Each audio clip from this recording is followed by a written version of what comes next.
আসসালামু আলাইকুম সবাইকে নতুন একটি ক্লাসে স্বাগতম। আজকে বায়োলজিক দক্ষতার ক্লাস করব। বায়োলজিক দক্ষতার ক্লাসে আছে ধারা, সমন্ত ধারা, ধারা, অজানা পদ নির্ণয়, যৌক্তিক সংখ্যা, অনুমান ও তাত্ত্বিক বিবিধ সংখ্যা বিষয়ক সমাধান। 1 থেকে 100 পর্যন্ত এর ভিতর 5 আছে কতবার? 5 কতবার আছে? 5, তারপরে আছে 15, 25, 35, 45, 55,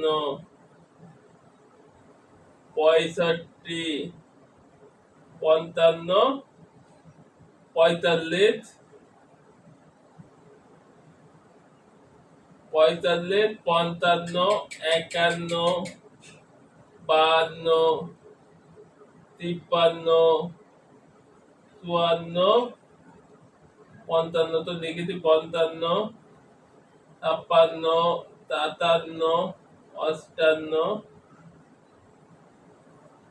59, তারপরে আছে 65, 75, 85, 95 আর আছে আর নাই। 1, 1, 2, 3, 4, 5, 6, 7, 8, 9, 10, 11, 12, 13, 14, 15, 16, 17, 18, 19, মোট 19 বার আছে। বাস, 1 থেকে 100 মধ্যে 5 আছে, মোট 19 বার। 19টা সংখ্যার ভিতর আছে। বাস, যেহেতু 55তে 5 2 বার আছে।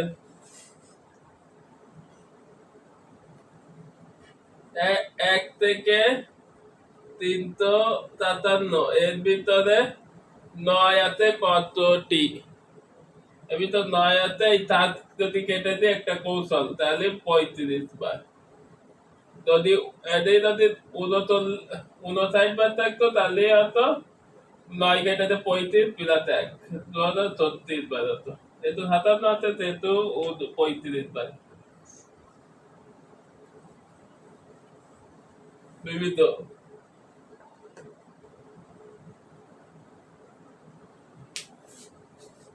বিষয়ের উপর ধারণা। এর দ্বারা আছে, আপনি যদি ধারার অঙ্ক লিখতে করি 1, 2, 3, 4 dot dot dot dot dot dot dot 13 তম পদ কত হবে? তাহলে এখানে ধারার অঙ্ক দিতে 13তম পদ নির্ণয় করতে গেলে ধারার অঙ্কে তো সূত্র আছে, আমরা তাৎক্ষণিক ভাবে একটা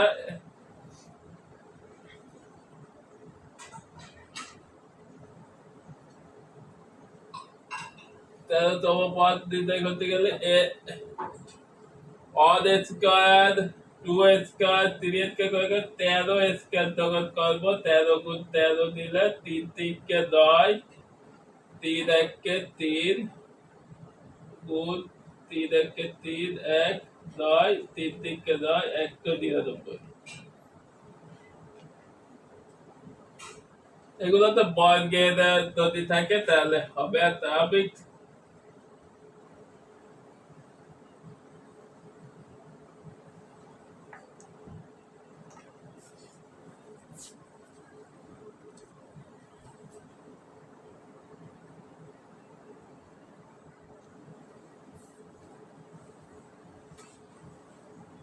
তাহলে এটা হবে ধারার অঙ্ক। আর যদি স্বাভাবিক সংখ্যা হিসেবে থাকে 1, 2, 5, স্বাভাবিক ভাবে এরকম থাকে।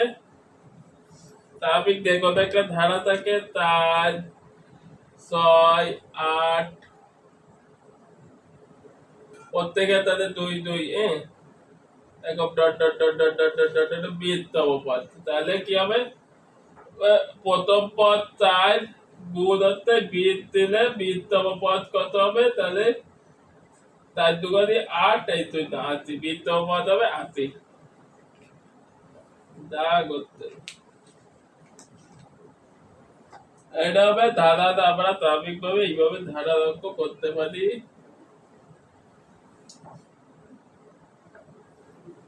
অনুবাদ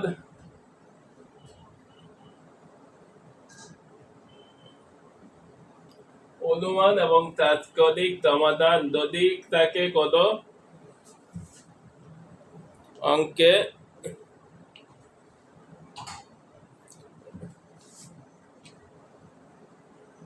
এতজন শিক্ষার্থীর মাঝে যদি আমরা সঠিকভাবে এতজন শিক্ষার্থীর মাঝে আমরা যদি সঠিকভাবে প্রশ্ন বিলি করি কে কতটা পাবে সেখান থেকে আমরা যদি নির্ধারণ করে দেখি 50 জনের মাঝে কতভাবে বিন্যস্ত করলে বিন্যাসের এরকম পর্যন্ত তাহলে কতভাবে তাহলে 50 জনে সবাইকে যদি 4টে করে 50/4 4 4 শূন্য 1 × 8 2 পয়েন্ট নিলে 0 4/20